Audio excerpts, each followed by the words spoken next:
Okay, so activity two on making your money work, we're going to get into a little more in-depth work on types of investments. Um, the content here is quite lengthy, so what I did is I took the content and I copied it into the types of investments worksheet that I posted. So hopefully you can use it as a reference when you're filling out the answers to this sheet, and it's going to help you out because all the answers to all of these questions are in these notes here. So we're talking about saving, and saving is generally something that is a short-term plan. We save for a new computer, a vacation, a new car. But if we're investing, now we could invest by saving larger sums of money over a longer term. This is money that we do not plan to use for years, usually until we retire. Poppy, sorry, my dog is being noisy. Quiet. Um, yeah. So if we're investing in long-term savings, the idea is we're not going to use this money for a while. That might mean that it's for retirement, or it might mean like a long-term plan. Maybe you want to buy a house in 10 years. Maybe you want to buy a vacation home.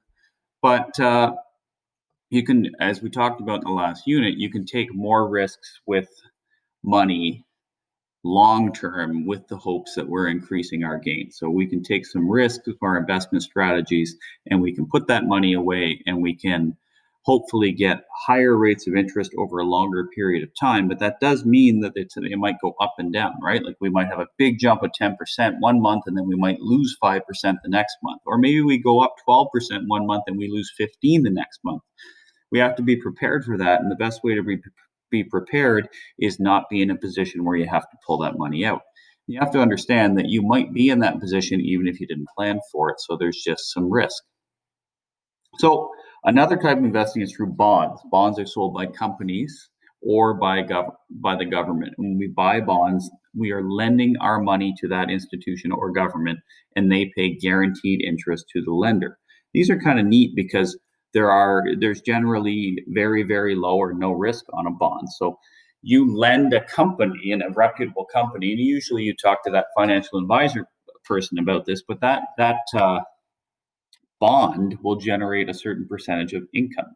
And that percentage of income is something that you can take as income to save, or it can be something that you could add to your monthly income. So say you manage to save up $100,000 over 10 years because you were really, really, really good, and then you decide to buy some bonds. You could buy bonds and use the interest from that $100,000 to increase your income. So anyways, the point is that they are lower risk. So we've got Canada savings bonds, and they're sold at certain times during the year and can only be purchased at banks and other financial institutions. They're very safe. The government guarantees this. Okay, so it's Canada savings bond. If you're buying one of those, whatever it is, it will pay back you with guaranteed interest. Corporate bonds are a little bit different. That's when you buy it from a company. They're bought and sold on the stock market, and the price that you pay for them will vary based on the demand. So if a lot of people want a bond from a company, it might go up in price. The face value is not necessarily guaranteed, so you're not necessarily going to be guaranteed that amount back to you. But generally, the bond is a reasonably safe bet. So let's have a little look here. And this is where the math calculation gets into things. On January 1st, 2000, Jennifer bought $10,000 worth of Microsoft bonds. We all know Microsoft. It's a big company. It's something that, a company like that, if we're buying a bond from them, we know that they're going to be making money no matter what.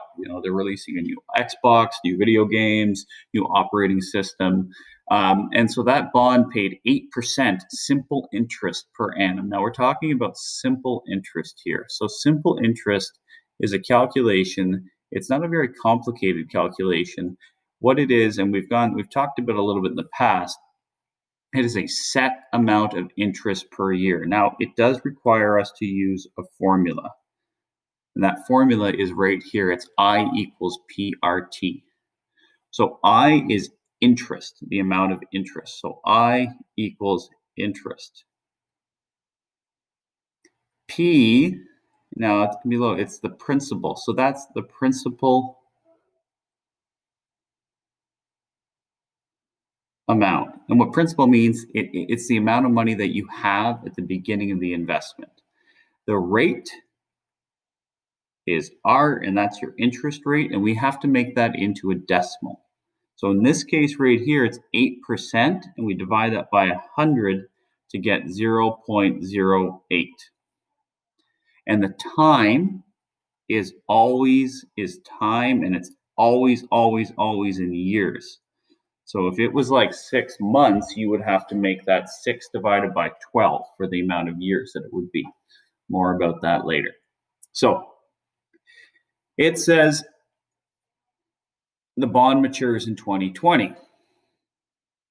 So $10,000 worth of bonds, and she buys it. And what they say is you can't cash this bond in for 20 years.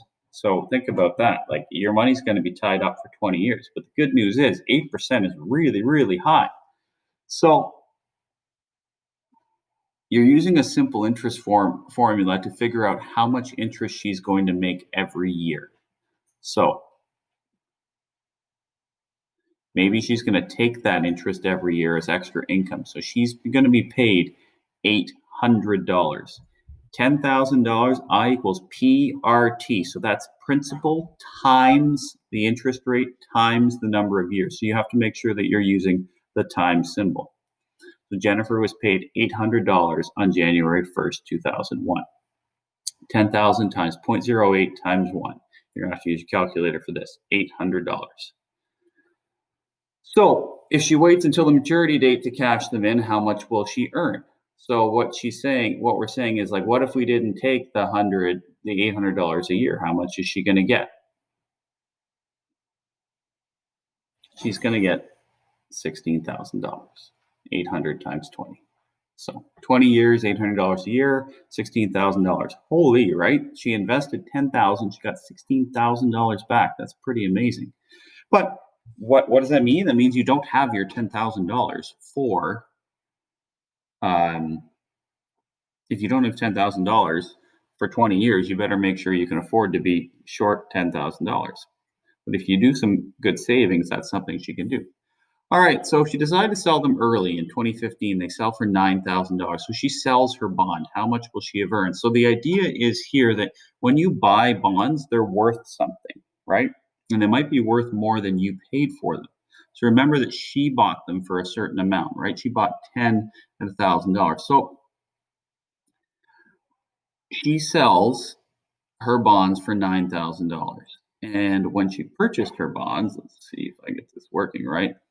Okay. She bought $10,000 worth of Microsoft bonds that paid 8% simple interest per annum.